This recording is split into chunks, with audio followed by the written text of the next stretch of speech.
E o Corinthians perdeu um reforço importante para o Vasco da Gama. Vídeo de hoje do canal da Nicola traz detalhes dessa história e fala também sobre o Flamengo, que recusou 3 ofertas diferentes de clubes da Europa por um dos seus zagueiros, e não é o Léo Ortiz. Bora falar também sobre Carlos Miguel, que se explicou em sua apresentação no Palmeiras por causa da música provocativa que ele cantou contra o Verdão em 2023. Marcos Leonardo está à venda no Al Hilal. Será que caberia no seu time do coração? Falo também sobre Rubens Menin, o dono da SAF atleticana, estreitando relações com um bilionário boliviano. Tem ainda novidades importantes sobre Leonardo Jardim e a decisão tomada em relação a uma proposta dos Emirados Árabes, as últimas do mercado, bastidores, finanças e o negócio da China feito pelo São Paulo.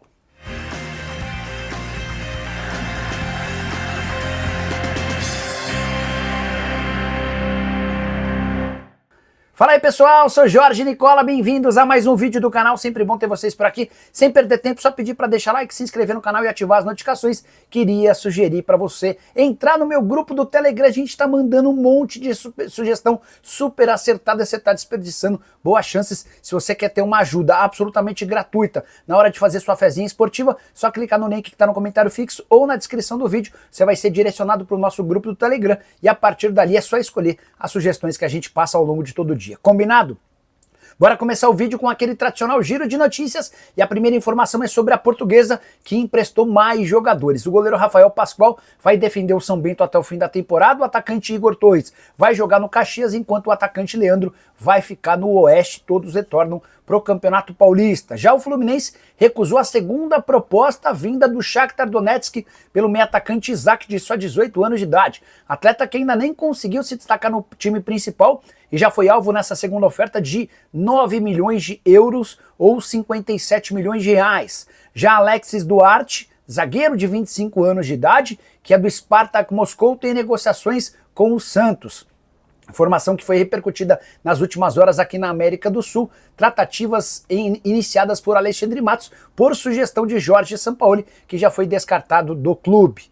A saideira do giro de notícias, o presidente dos Estados Unidos, Donald Trump, anunciou que o sorteio dos grupos da Copa do Mundo do ano que vem, marcada para os Estados Unidos, México e Canadá, esse sorteio vai acontecer em 5 de dezembro. É nessa data que a gente vai conhecer os 12 grupos com 4 seleções em cada chave. Quero te falar agora sobre os 10 times que mais gastaram com reforços no mundo ao longo dos últimos 5 anos. Você tem alguma ideia de quem lidera esse ranking? Acertou quem citou o Chelsea. O clube inglês foi responsável por um investimento de 1 bilhão 770 milhões de euros. Segundo lugar do Manchester United, 1 bilhão e 70 milhões de euros.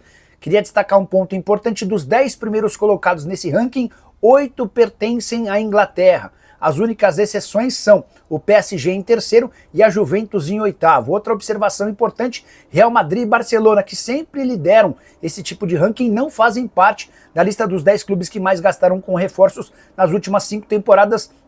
Também não há presença de times alemães. Bora para a relação? Chelsea em primeiro, Manchester United em segundo, PSG em terceiro lugar, Manchester City foi o quarto quem mais gastou, seguido pelo Arsenal em quinto. Tottenham, Liverpool, Juventus, Newcastle e West Ham completam os 10 primeiros colocados. Bora falar agora sobre um negócio da China. São Paulo tem errado bastante, especialmente na hora de vender seus jogadores. Mas quando acerta, a gente precisa reconhecer. Caso de Marcos Antônio. Meio-campista que pertence ao Lazio, havia sido emprestado na temporada passada para o São Paulo. O tricolor renovou o contrato de empréstimo por mais um ano com a obrigação de compra a partir de junho de 2026. Na oportunidade, cheguei a contar para vocês que conversei com um dirigente do São Paulo e ele tinha certeza de que os 25 milhões de reais que o São Paulo será obrigado a investir já garantiriam o lucro, porque, segundo o São Paulo, o Marcos Antônio, com a primeira parte dessa temporada de 2025, já havia se valorizado e valeria pelo menos 50 milhões de reais. Pois bem, o Marcos Antônio deve fazer parte da lista final de convocados da seleção brasileira. a ideia do Carlo Ancelotti é chamar bastante jogador do Brasil para fazer uma série de experiências nas partidas contra Chile e Bolívia. Nas duas últimas rodadas das eliminatórias, o Brasil já está classificado e Marcos Antônio tem tudo para ser chamado. E há uma convicção dentro do tricolor que com essa confirmação da convocação, esses 50 milhões de reais estipulados como um valor do Marcos Antônio certamente serão bastante superiores. É importante lembrar que o São Paulo tem a garantia de que vai comprar o Marcos Antônio, não há como a Lazio recorrer dessa situação. Atleta que tem 25 anos de idade, na temporada atual soma 29 jogos e 4 assistências, titular absoluto e peça ainda mais importante desde a troca no comando, a saída de Zubeldia e a chegada de Hernan Crespo. Só para completar, vale a lembrança de que o Marcos Antônio foi formado na base do Atlético Paranaense, viveu seus melhores momentos com a camisa do Shakhtar, também esteve na Lazio e antes de chegar ao São Paulo estava emprestado ao PAOK da Grécia. Quero te falar agora sobre o fim da novela Leonardo Jardim e Al Jazeera. O técnico do Cruzeiro recebeu proposta oficial ao longo da semana da equipe dos Emirados Árabes Unidos, mas garantiu aos dirigentes do Cruzeiro que não sai. Essa comunicação foi feita na quarta-feira. O Leonardo Jardim nem requisitou aumento ou qualquer coisa do gênero, ele só informou que foi alvo de uma proposta, que rejeitou a oferta e que segue no Cruzeiro. A relação do Leonardo Jardim com o dono da SAF cruzeirense é espetacular. Pedro Lourenço tem muito carinho pelo Leonardo Jardim, a recíproca é verdadeira, tanto é que o Pedro Lourenço deu ao Leonardo Jardim status de um manager. Ele quem toca o departamento de futebol, ele quem comanda as ações do clube e qualquer coisa relacionada contra contratação, venda, empréstimo, tudo parte de decisões do treinador, a começar pela chegada de Luis Sinisterra. O atacante colombiano, que foi apresentado nessa sexta-feira, vai vestir a camisa 17, jogador pedido, encomendado pelo treinador do Cruzeiro, Leonardo Jardim. Inclusive o português chegou a ligar para o Sinisterra pedindo para que ele fosse contratado, que fizesse esforços, enfim. Número 17 para o Sinisterra, essa camisa era até outro dia do Marquinhos, que passou a ocupar a camisa 7 desde a saída do Dudu do Cruzeiro, novo jogador do Atlético. Só para completar em relação à Raposa, o STJD suspendeu Eduardo, meio atacante do Cruzeiro, por 4 jogos devido àquela expulsão super forte, entrada pesada contra o Jamerson, o lateral do Vitória que precisou passar por cirurgia e vai ficar mais ou menos 6 meses de fora. Procuradoria do STJD chegou a sugerir que o Eduardo fosse suspenso por esses 180 dias, mas a decisão final foi de suspensão por 4 partidas. Hora de falar sobre o Clube Atlético Mineiro. O Galo está estreitando relações com Marcelo Clauri, boliviano que é dono do Bolívar, próximo adversário do Atlético e alguém que já manifestou a intenção de se tornar um dos acionistas do Atlético. Bora explicar essa história? Vocês sabem que Atlético e Bolívar se enfrentam nas quartas de final da Sul-Americana, certo? Pois bem, o Marcelo Clauri, que é um bilionário boliviano e que é dono do Bolívar, postou a imagem dos logos, dos escudos dos times, fazendo referência ao confronto de quartas de final e escreveu: Rubens Menin, JP Menin e Vitor Menin, meus queridos amigos, nos vemos em Belo Horizonte. Rubens Menin, que é o principal acionista da SAF do Galo e o pai da família Menin, o grande responsável pela fortuna criada com construtora, com banco, com sistema de comunicação, enfim, entre outras coisas. O Rubens Menin respondeu ao Marcelo Clauri afirmando o seguinte: Marcelo Clauri, será um prazer te receber em BH. Você vai gostar de conhecer a Arena MRV.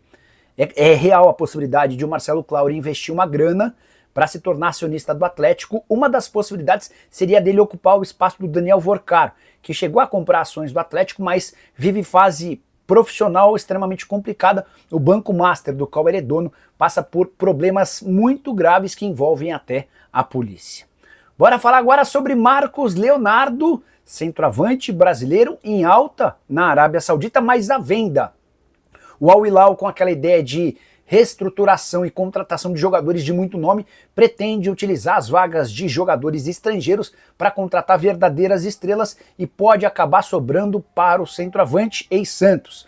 Marcos Leonardo fez uma primeira boa temporada na Arábia Saudita. Por lá foram 43 jogos, 29 gols e 3 assistências. Ele foi um bom substituto para o Mitrovic, que conviveu com uma série de lesões ao longo da temporada. Mas, como a ideia é ter jogadores famosos e jogadores estrelados, pode acabar sobrando para o Marcos Leonardo, até porque o limite de estrangeiros no campeonato nacional é de 8. Dessa maneira, a tendência é que o Marcos Leonardo fique disponível apenas para competições continentais. Ele, por exemplo, poderia jogar as Champions Asiática, mas para o Marcos Leonardo não é interessante.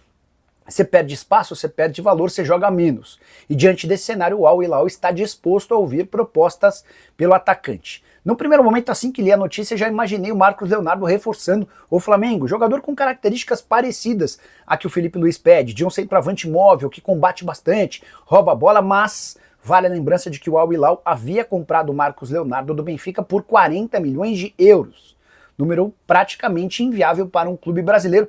O Benfica é quem fez bom negócio, porque o tirou do Santos por 22 milhões de euros e o vendeu pouco tempo depois para o Al Hilal por 40 milhões de euros. Pergunta que eu deixo para você, Marcos Leonardo, caberia no seu time do coração? Já registra a sua opinião no espaço para comentários. Combinado?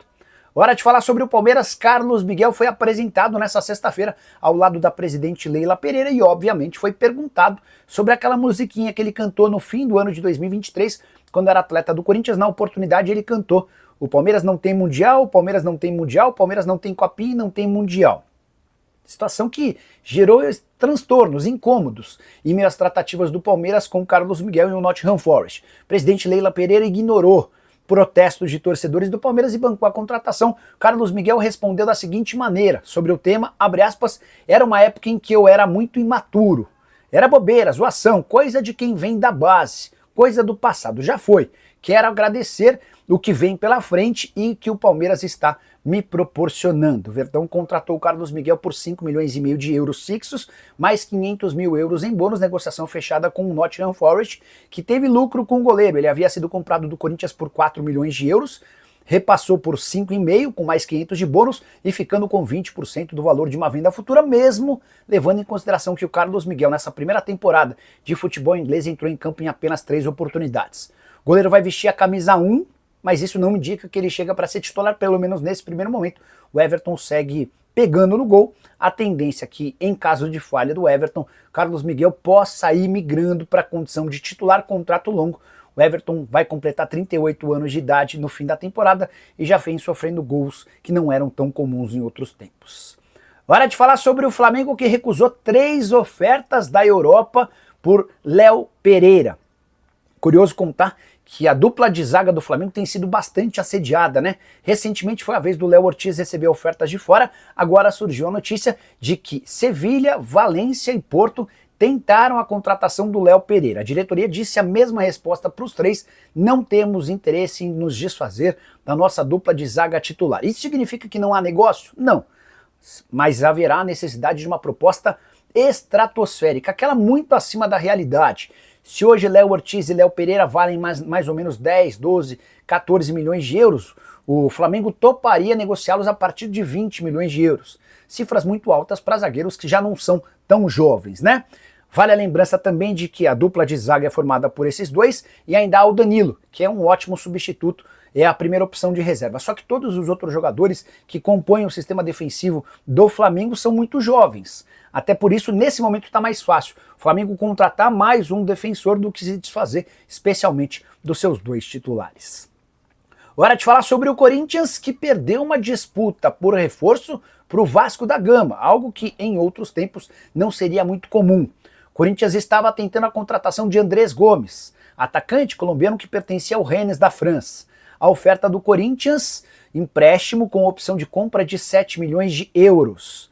As tratativas foram fechadas em cifras e condições bem parecidas às do Vasco da Gama, mas contra o Corinthians pesaram 2 fatores. O primeiro deles, o transfer ban. O Corinthians está proibido pela FIFA de registrar novos atletas e esse transfer ban só cai quando o Corinthians pagar 34 milhões de reais ao Santos Laguna. O segundo ponto, a proposta salarial do Timão foi inferior à do Vasco. Mesmo com uma capacidade de faturamento bem superior, o Corinthians vai faturar em 2025, assim como em 2024, bem acima de 1 bilhão de reais, contra algo na casa dos 400 a 500 milhões de reais de receita anual do Vasco. Cruz Maltino foi capaz de oferecer um salário maior ao Andrés Gomes, que optou por se mudar para o Vasco da Gama.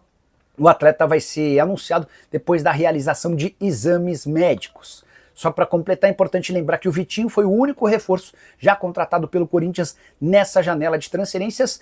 O técnico Dorival Júnior havia pedido 4 contratações, 2 atacantes, um zagueiro e um lateral direito. Só para completar, outra notícia boa pro vascaíno, Matheus França é aguardado nesse final de semana no Rio de Janeiro para realização de exames médicos e assinatura do contrato de 1 ano de empréstimo. Ele chega do Crystal Palace, jogador que também havia sido procurado na semana passada pelo Cruzeiro. O Vasco se dando bem contra times com maior capacidade de investimento, o que é bastante legal. E você, o que pensa sobre tudo que eu contei? Não esquece de deixar like, de se inscrever no canal. A gente volta assim que surgir notícia, tem live a partir das 7 da noite. Tchau!